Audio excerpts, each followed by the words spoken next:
মাধ্যমিক ছাত্রছাত্রীরা, তোমাদের জন্য আজকের এই ভিডিওটা। তোমরা যারা এই বছর মাধ্যমিক দিয়ে দিলে তাদের জন্য বেশ কিছু গুরুত্বপূর্ণ তথ্য নিয়েই আজকের এই ভিডিও। তোমরা ইতিমধ্যেই জেনে গেছো যে তোমাদের মাধ্যমিক পরীক্ষার রেজাল্ট আউট হচ্ছে ঠিক কতদিনের মধ্যে, সেটা তোমরা বিভিন্নভাবে বিভিন্ন মিডিয়ার মাধ্যমে জানতে পেরেছো। আমি আমার এই চ্যানেলেও জানিয়েছি এর আগেই যে শিক্ষামন্ত্রীর ঘোষণা অনুসারে মোটামুটি 90 দিনের মধ্যে তোমাদের রেজাল্ট আউট হয়ে যাচ্ছে। স্বভাবতই যে প্রশ্নটা চলেই আসে সেটা হচ্ছে তোমাদের পরীক্ষার খাতা কি অলরেডি দেখা শুরু হয়ে গেছে, আর সেই সংক্রান্ত কি কি নির্দেশ মধ্যশিক্ষা পর্ষদ থেকে জারি হলো সেগুলো তোমাদেরকে এখন জানিয়ে দেব তোমাদের এই পরীক্ষায় তোমরা প্রতিটা বিষয়ে কত মার্ক পেলে পাস করতে পারবে। তার সঙ্গে জানিয়ে দেব এই বছর তোমাদের কি কোনো গ্রেস মার্ক ধার্য করা হয়েছে। সঙ্গে জানিয়ে দেব তোমরা যারা প্রজেক্ট জমা করনি তাহলে তাদের ক্ষেত্রে কি কি সিদ্ধান্ত নেওয়া হবে। চ্যানেলে তোমাদের সকলকে স্বাগত। তোমরা যারা একেবারে নিউ কামার এই চ্যানেলে প্রথম এসেছো তারা চ্যানেলটাকে অবশ্যই সাবস্ক্রাইব করে রেখো।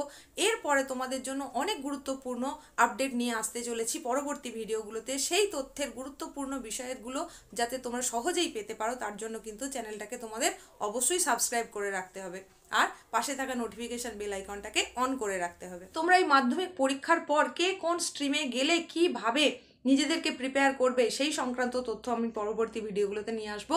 তাই সেই সমস্ত তথ্যগুলো পেতে গেলে তোমাদেরকে অবশ্যই চ্যানেলটাকে সাবস্ক্রাইব করে রাখতে হবে। দেখে নাও আজকের আলোচ্য বিষয়বস্তুগুলো। প্রথমেই তোমাদেরকে জানাবো যে তোমাদের যে পরীক্ষার রেজাল্ট, যেটা কিনা শিক্ষামন্ত্রীর ঘোষণা অনুসারে 90 দিনের মধ্যে বেরিয়ে যাওয়ার কথা, অর্থাৎ এপ্রিলের শেষ বা মে মাসের শুরুর দিকে যে বেরিয়ে যাওয়ার কথা, তার জন্য তোমাদের পরীক্ষার যে সমস্ত উত্তরপত্রগুলো সেইগুলোকে আদৌ দেখা শুরু হয়েছে কিনা। হ্যাঁ, তোমাদের পরীক্ষার এই উত্তরপত্র অলরেডি কিন্তু দেখা শুরু হয়ে গেছে। এই উত্তরপত্রগুলো দেখার যে ধরন ধারণ সেই অনুযায়ী বলা যায় যে তোমাদের কিন্তু এপ্রিল মাসের শেষ নাগাদই হয়তো রেজাল্ট আউট হয়েই যাবে। নির্দেশ অনুসারে তোমাদের মূল্যায়ন হতে হবে অভিন্ন মূল্যায়ন। এই অভিন্ন মূল্যায়নটা কি না, তোমাদের জন্য পর্ষদ থেকে একটা উত্তরপত্র তৈরি করে দিয়ে পাঠানো হবে সেই সমস্ত পরীক্ষকের কাছে যারা কিনা তোমাদের খাতাগুলো দেখবেন।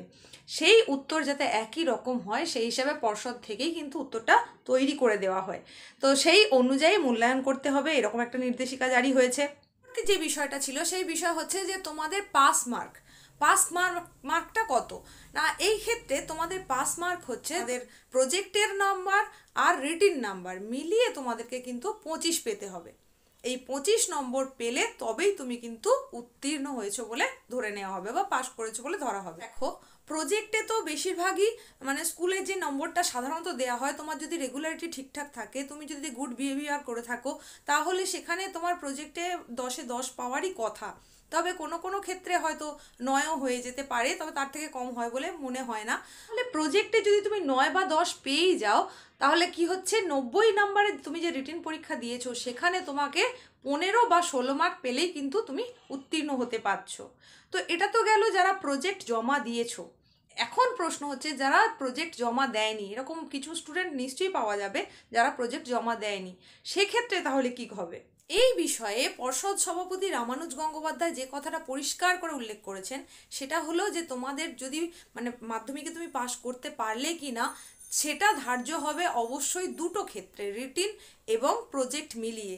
সুতরাং তুমি যদি প্রজেক্টে অ্যাবসেন্ট হও বা স্কুল কর্তৃপক্ষ যদি তোমার প্রজেক্টের নাম্বার না পাঠিয়ে থাকে সেখানে কিন্তু তোমাকে অকৃতকার্য বলেই ধরে নেওয়া হবে। এবার তুমি হয়তো কোনো কারণে প্রজেক্টের খাতাটা জমা করোনি, কিন্তু তা সত্ত্বেও তোমার যাতে ভবিষ্যৎটা ঠিকঠাক সুরক্ষিত থাকে সেই হিসেবে সেই দিক বিবেচনা করে স্কুল কর্তৃপক্ষ যদি তোমার মার্কসটা পাঠিয়ে দেন তাহলে কিন্তু সেখানে তোমার রিটিন আর প্রজেক্ট মিলিয়ে 25 মার্কস যদি হয়ে যায় তাহলে অবশ্যই তুমি সেখানে সফল হয়েছো বলেই বিবেচনা করা হবে।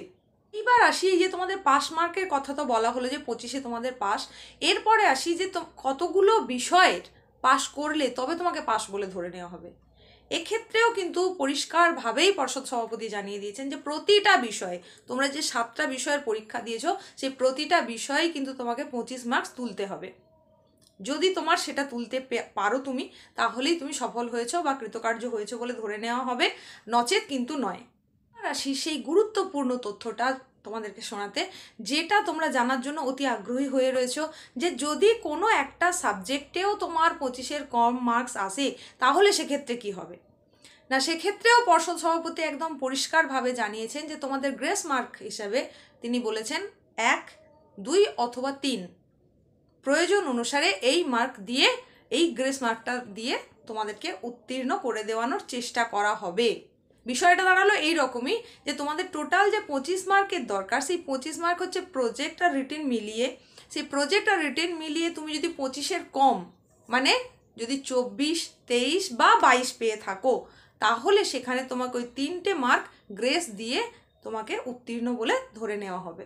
ছিল তোমাদের জন্য বিশেষ জরুরি তথ্যগুলো। তো পরবর্তীতে তোমাদের জন্য নিয়ে আসতে চলেছি সেই সমস্ত গুরুত্বপূর্ণ তথ্য যে এর পরবর্তীতে তোমাদের যখন মূল্যায়ন হয়ে গেল, তোমরা যখন তোমাদের রিপোর্ট কার্ড হাতে পেয়ে গেলে, তারপরে তোমরা কি করবে, কোন স্ট্রিমে যাবে, সেই স্ট্রিমের কি কি ক্রাইটেরিয়া, সেইগুলো নিয়ে পরবর্তী ভিডিও নিয়ে চলে আসছি। আজকে আর বাড়াচ্ছি না, এখানেই শেষ করছি। সকলে চ্যানেলের পাশে থেকো।